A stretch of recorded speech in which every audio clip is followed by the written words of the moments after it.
Hello everyone, I am Anshu Agarwal और आज हम लोग कैट 2023 का LRDI का वो सेट सॉल्व करेंगे जिसको सॉल्व करने में शायद कैट ने भी गलती कर दी थी। ठीक है, इसके एक क्वेश्चन ऐसा है जिसमें दो आंसर आएंगे, तो कैट ने जब भी पेपर डिसाइड किया होगा ना, खुद ही वो चीज़ सोच नहीं पाए होंगे ना। ठीक है, तो पूरा वो सॉल्यूशन बताऊंगा। डुएबल सेट था, लेकिन आप एक चीज़ समझते हो, टफ से टफ क्वेश्चन को सबसे आसान तरीके से करना है, तो आपको किसके वीडियो सॉल्यूशंस देखने चाहिए नहीं। तो चलो आज वही बताता हूँ, है ना। इसमें एक गलती भी जो कैट से हुई थी वो बता देता हूँ।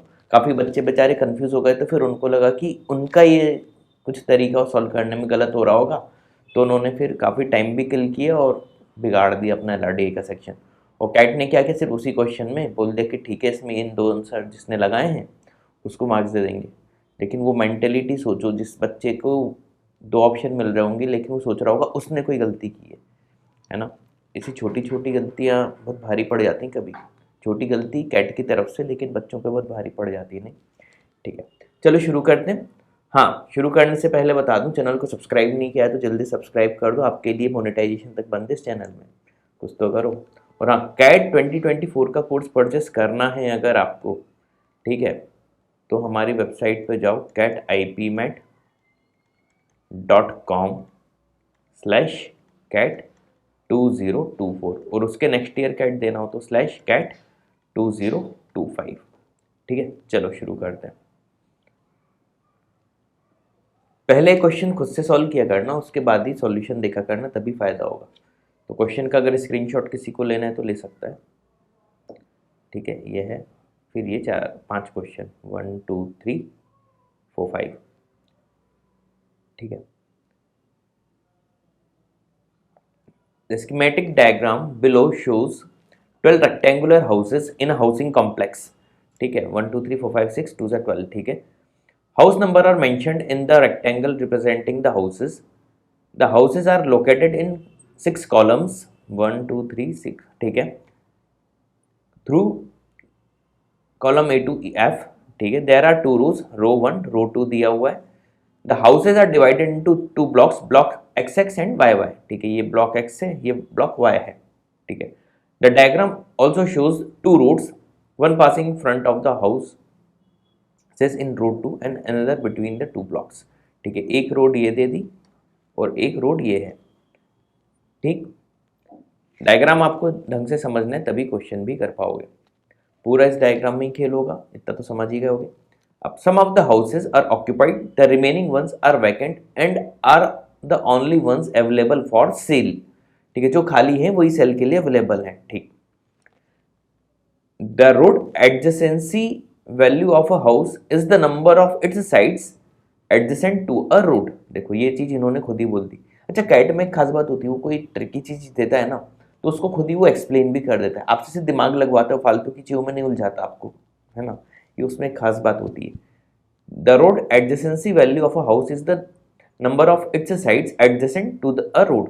फॉर एग्जाम्पल, देखो फॉर एग्जाम्पल बोल दिया ना, the road adjacency value of C2F2B1। C2 क्या, ये हमारे हिसाब से पहले देख लेते हैं ताकि उनका जब अपन देखें तो अपन समझ जाएंगे। देखो, ये वाला इसका ये है रोड के पास ही, ये रोड के, तो इसकी वैल्यू 2 होनी चाहिए, 2 है। F2 ये रहा, यही रोड के पास है ये, है ना, तो इसकी 1 है। ठीक है, और B1 ये रहा, ये किसी रोड के पास नहीं, तो इसकी 0। मतलब हमने जो सोचा वो सही सोचा। ऐसे क्रॉस चेक अपना खुद का किया करो। Clear. The neighbour count of a house is the number of sides of that house adjacent to occupied houses. ध्यान रहना, यहाँ पे क्या लिखा है, ऑक्यूपाइड हाउसेस, यानी इसके बगल में जितने हाउस ऑक्यूपाई होंगे वो होगा। ठीक है, neighbour count. For example E1 and C1 have maximum. देखो मैक्सिमम बोल दिया, ये एग्जैक्ट नहीं बताना चाह रहा कितने, तो E1 देख लेते हैं। E1 का एक ही है पड़ोसी, एक ही है, एक नीचे, 3 हो सकता है मैक्सिमम। E1 का मैक्सिमम 3, हाँ सही लिखा है। और C1 का भी हम खुद ही देख लेते हैं, एक ये हो सकता है और एक ये 2। C1 का 2 लिखा है, सही है। मतलब हम जो जो सोचते जा रहे हैं वो सब सही है। ठीक है, आगे, the base price of a vacant house. अब ये भी लिख दिया इन्होंने, the base price of a vacant house is 10 lakh if the house does not have a parking space and 12 lakh if it does. ठीक है, अगर पार्किंग स्पेस नहीं है तो 10 लाख है, यहाँ पे कहीं लिख लेता हूँ है ना, और पार्किंग है तो ये पार्किंग के साथ है, ये पार्किंग नहीं है इसमें, ठीक है। बेस प्राइस ये हो गया 10 एंड 12 लाख। काम काम की चीज़ें लिख लेनी चाहिए। The quoted price of a vacant house is calculated as base price. देखो यहाँ पे कहीं लिख लेता हूँ, कोटेड प्राइस क्या होगा, base price plus 5 into road adjacency value, तो 5 into road adjacency value, RAV लिख देते हैं इसको अपन, है ना, वो समझ ही गए। रोड एडजेसेंसी वैल्यू रोड के जितनी साइड मिलेंगी, plus 3 into neighbour cost, 3 into neighbour जितने होंगे, नेबर काउंट कर लेंगे, ठीक है। नेबर कॉस्ट नहीं, नेबर काउंट, ठीक है। ये प्राइस पूरा किस में है, लाख में है, ठीक। अब कुछ और पॉइंट दे दिए इन्होंने, ठीक है, वो भी पढ़ लेते हैं। The maximum coated price of a house in block x is 24 lakh. तो ब्लॉक एक्स में मैक्सिमम जो है वो 24 है ना। ऐसे शॉर्ट में लिखते जाया करो ताकि आपको पूरा बार बार पढ़ना ना पड़े। ये अगर आपने मेरा LRDI का वीडियो कोर्स, यानी आप में से कई के पास होगा, कई ने नहीं लिया होगा, तो उन्होंने एक चीज़ ध्यान दी होगी, मैं पूरा आसान तरीके से आपको बता देता हूँ कि प्रोसेस क्या होनी चाहिए, ठीक है। तो बार बार जब मेरे सॉल्यूशन देखोगे ना, तो आप ये चीज़ तो सीख जाओगे कि क्वेश्चन में अपनी स्ट्रेटेजी क्या होनी चाहिए, ठीक। The minimum quoted price of a house block Y में है 15 लाख। अच्छा, ये मैक्सिमम इसका दिया है, मिनिमम इसका दिया है। ब्लॉक वाई का मिनिमम क्या दिया हुआ है, 15 लाख, है ना, ऑफ अ हाउस ये है। And one such house is in column E. अच्छा, ये कॉलम ई में है, ये 15 लाख वाला अपन ये 15 कॉलम ई के ऊपर लिख देते हैं ताकि अपन को पता चल जाए कि भाई इसी कॉलम के ऊपर है ना। ऐसे छोटे छोटे अपने तरीके से ही बना लेंगे ताकि बार बार हमें डायरेक्शन इसकी ना पढ़नी पड़े। फर्स्ट पॉइंट हो गया। Second point, row 1 has 2 occupied houses, 1 in each block, ठीक है। तो रो 1 ये रही, है ना, तो एक हो गया ब्लॉक एक्स में और एक हो गया ब्लॉक वाई में। ये क्या है, ऑक्यूपाई हाउस, ठीक है। इस पे अपन राइट का साइन ऐसा कुछ लगा लेंगे ताकि अपन को समझ में आ जाए कि ऑक्यूपाइड है। Both houses in column E are vacant. Column E के दोनों वैकेंट है, वैकेंट है, इसको अपन क्रॉस कर देते हैं, ये वैकेंट और ये भी वैकेंट, ठीक है, ताकि अपन को समझ में आ जाए कि कौन कौन सा वैकेंट है, कौन सा ऑक्यूपाइड। तो ऑक्यूपाइड पे अपन राइट का साइन लगा देंगे, ठीक है। Each of column D and column F has at least 1 occupied house, यानी कम से कम एक तो होना ही चाहिए कॉलम डी में, है ना। तो यहाँ पे लिख दो 1 और 2 ताकि आपको याद रहे कि ऑक्यूपाई रहेगा। ऊपर ऑक्यूपाई हाउस भी लिख दो, इसी कॉलम एफ में भी 1 और 2 लिख दो ऑक्यूपाइड हाउस। या तो एक ऑक्यूपाइड हो गया, दोनों ऑक्यूपाइड होंगे, ठीक है। There is only 1 house with parking space in block Y. सिर्फ एक ही है जिसमें पार्किंग स्पेस है। तो ब्लॉक वाई की बात कर रहे हैं, इसी में लिख देते हैं ब्लॉक वाई में क्या है, 1 पार्किंग हाउस। ऐसा कुछ भी मन से लिख दो ताकि अपन को याद रहे, ओनली 1 पार्किंग हाउस, ठीक। तो देखो सब कुछ ये अपन ने क्या किया है, डायग्राम इन्होंने जो दिया था उसी पे नोटेशन कर दी ताकि हमें बार बार डायरेक्शन ना पढ़नी पड़े, ठीक है। इतना समझ में आ गया। अब इनके क्वेश्चन देख लेते हैं एक रफली। How many houses are vacant, occupied. अच्छा, क्वेश्चन है वैकेंट और ऑक्यूपाइड पे ही, है ना, वैकेंट ऑक्यूपाइड मतलब हमें, देखो क्वेश्चन क्यों पढ़ा, बेसिक चीज ध्यान से सुनना, हमें पता तो चले यार ये जो इतना सारा दे रहा है चीजें, वैल्यू पूछ रहा है, ऑक्यूपाइड वैकेंट पूछना क्या चाह रहा है, उसके लिए आपको एक दो क्वेश्चन पढ़ के अंदाजा लगा लेना चाहिए कि पूछ क्या रहे हैं, ताकि हम क्वेश्चन उसी डायरेक्शन में सोचें। क्लियर। तो ये ऑक्यूपाइड और वैकेंट टाइप की चीजें ही पूछ रहा है, ठीक है। अब अपन देखते हैं चीजें। देखो पहला क्वेश्चन क्या है इनका, पहले उससे ही आइडिया लगाते हैं। How many houses are vacant in box X. इसमें वैकेंट कितने इस बॉक्स में, चलो सोचते हैं।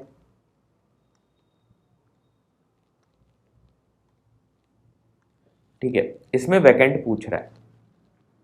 अब देखो रो 1 में एक ही ऑक्यूपाइड था, मतलब 2 वैकेंट तो इसमें हो ही जाएंगे, 2 वैकेंट तो इसमें हो ही जाएंगे, क्रॉस अपन लगा रहे थे ना। अब लेकिन A1 B1 C1 में वो कौन सा है, वो एक अलग चीज है, ठीक है। अब A2 B2 C2 में अभी देखो दिमाग में तो ऐसा आ रहा है कुछ तो दिया ही नहीं इसने, हम कैसे करें। तो अब कुछ नहीं दिया तो अब ये सोचना चाहिए कि इसने दिया क्या है जिससे हम कर सकते हैं, ठीक।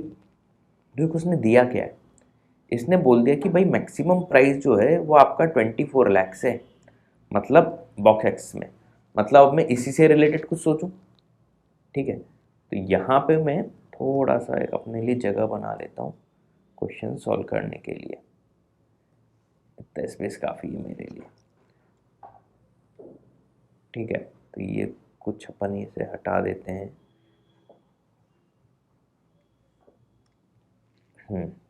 अब देखना 24 लाख है। अच्छा, ये अपन ने प्राइस, ये पूरा जितना अपने इंफॉर्मेशन है ना वो अपनी आंखों के सामने होनी चाहिए। अब देखो प्राइस कैसे निकालेंगे, बेस प्राइस, तो बेस प्राइस या तो 10 लाख होगा या 12 लाख होगा। अच्छा 5 इंटू रोड एडजेसेंट वैल्यू। अच्छा रोड एडजेसेंट वैल्यू अपन सबकी तुरंत तुरंत लिख देते हैं ताकि बार बार कैलकुलेट ना करना। C1 के साथ एक ही रोड पे फेस है, C2 दो के सामने फेस है इधर उधर,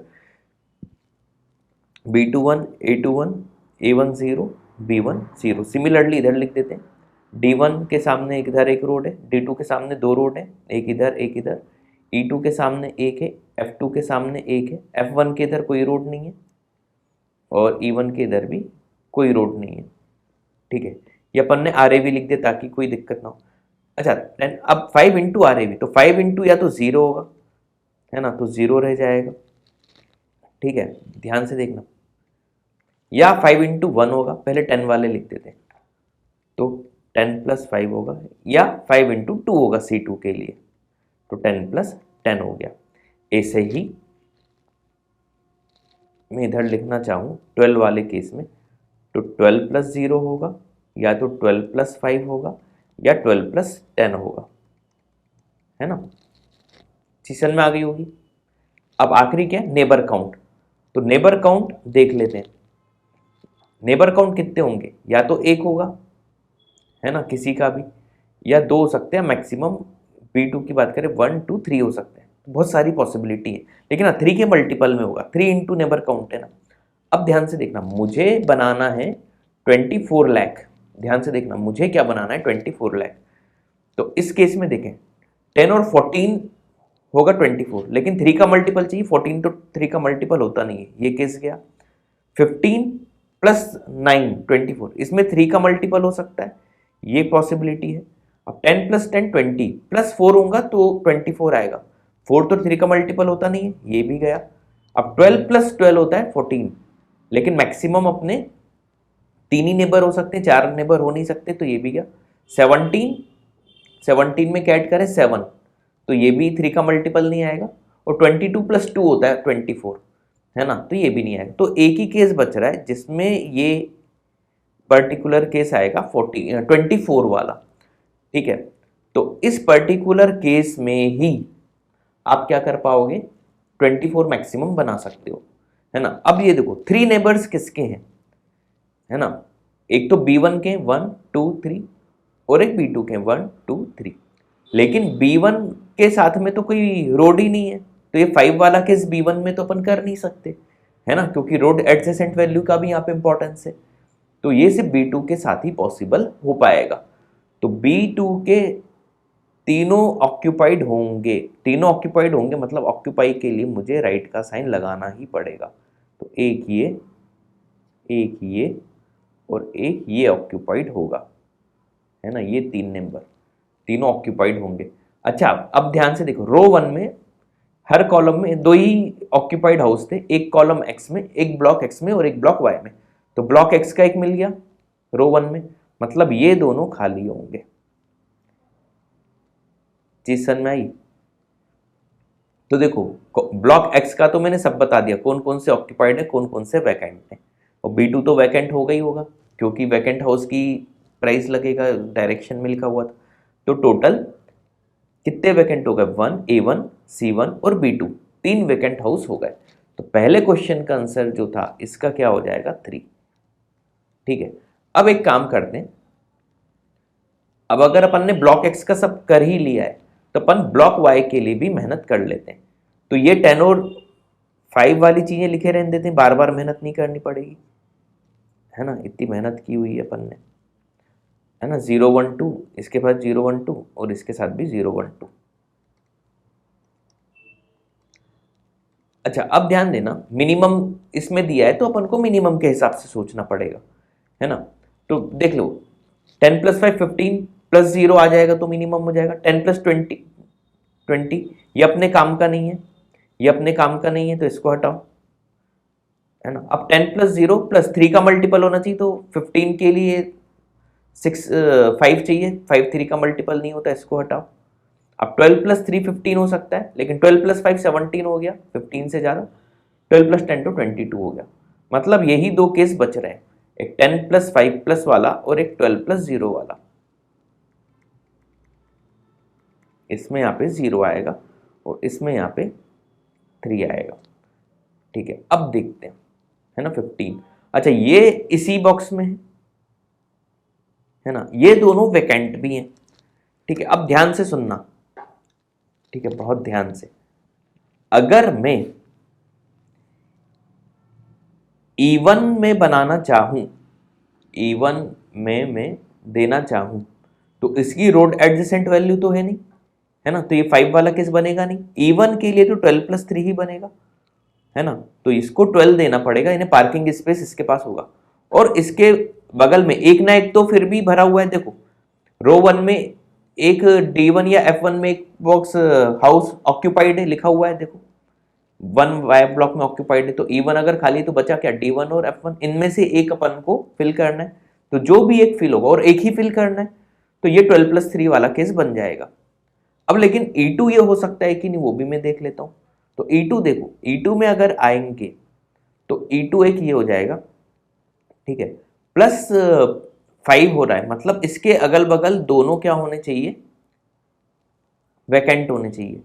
तो देखो ये दोनों अगर मैंने वैकेंट कर दिए, ठीक है, ध्यान से देखना, ये दोनों वैकेंट कर दी ये, तो इधर तो सिर्फ एक ही वैकेंट कर सकता हूं, एक खाली रखना पड़ेगा। लेकिन इन्होंने कहा था कॉलम डी और कॉलम एफ में एक ना एक तो ऑक्यूपाइड होना ही चाहिए।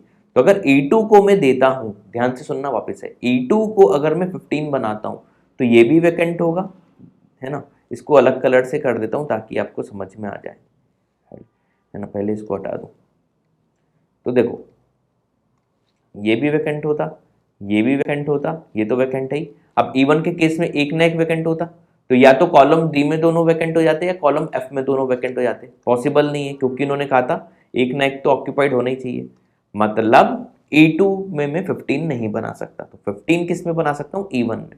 और E1 में अगर मुझे 15 बनाना है, मतलब E1 में पार्किंग स्पेस होगा, है ना। पार्क लिख दो, यहाँ पे आप गाड़ी पार्क कर सकते हो, ठीक है। तो ये वैकेंट हो गया, इन दोनों में से एक कोई भरा होगा, इतना समझ में आ गया। पार्किंग स्पेस वाला 12 + 3 वाला केस इसमें चले जाएगा, ठीक है। इसको हटा दो। अब देखो ध्यान से सुनते आना चीजें, अपन ब्लॉक एफ की ओर देखते कौन कौन से भरे हुए हैं, कौन कौन से खाली है। ये तो हो गया वैकेंट, है ना, क्रॉस भी लगा हुआ है। अब देखो F1 पे बात करते हैं, मान लेता हूं F1 जो है वैकेंट है, तो अगर ये वैकेंट है तो अपन इसका प्राइस निकालते हैं, है ना। अच्छा पार्किंग सिर्फ एक ही है ना, एक ही पार्किंग है जो E1 को दे चुके हैं, मतलब अब किसी हाउस को अपन को पार्किंग नहीं देनी, तो F1 का प्राइस निकालूंगा तो 10 लाख से निकालना पड़ेगा, तो 10 लाख बेस प्राइस प्लस ये वैकेंट है। अच्छा एक वैकेंट हो गया, है ना, दूसरे F1 अगर वैकेंट है तो F2 भरा होगा, एक ना एक ऑक्यूपाइड चाहिए था, तो भरा है तो एक ही नेबर काउंट हो रहा है इसका, तो 3 देना पड़ेगा इसको, 10 + 3 13, लेकिन मिनिमम वैल्यू क्या थी 15, लेकिन F1 को अगर मैं वैकेंट कर रहा हूं तो इसकी वैल्यू क्या निकल के आएगी 13 लाख, तो F1 वैकेंट नहीं हो सकता, F1 वैकेंट नहीं हो सकता क्योंकि ये मिनिमम से भी कम हो जाएगा, तो F1 को मुझे फिल करना पड़ेगा क्योंकि वैल्यू सिर्फ उसी हाउस की निकलेगी जो वैकेंट होगा, तो ये ऑक्यूपाइड रहा, ध्यान देना। F1 बता दिया मैंने। अब देखो D1 और F1 में एक ही ऑक्यूपाइड था, मतलब D1 वैकेंट होगा। अब अगर D1 वैकेंट है तो ऑक्यूपाइड कॉलम डी में एक ना एक तो होना ही चाहिए था, D1 वैकेंट हो गया तो D2 को मुझे देना ही पड़ेगा, ठीक है। ये दोनों तो वैकेंट ही थे।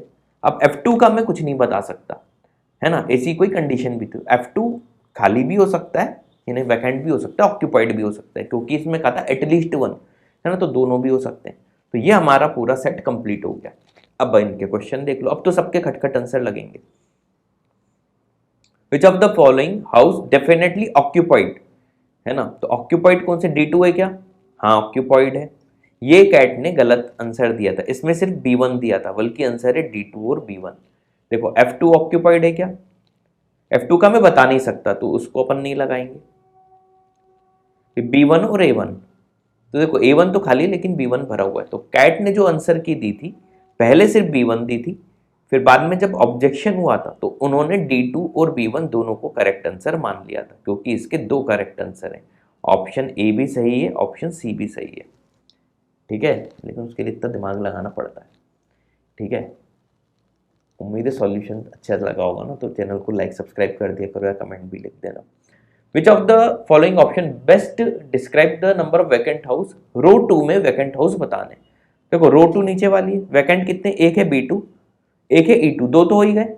अब F1 के बारे में पता नहीं है, तो F1 अगर वैकेंट हो गया तो 3 हो जाएंगे, नहीं तो 2 ही रहेंगे, तो 2 और 3 आंसर हो जाएगा। तो थर्ड का आंसर क्या हो जाएगा, ऑप्शन ए। अब तो सिर्फ मैंने इतनी मेहनत से पूरा चार्ट कंप्लीट कराई दिया, तो अब तो सिर्फ आपको आंसर लगाना है।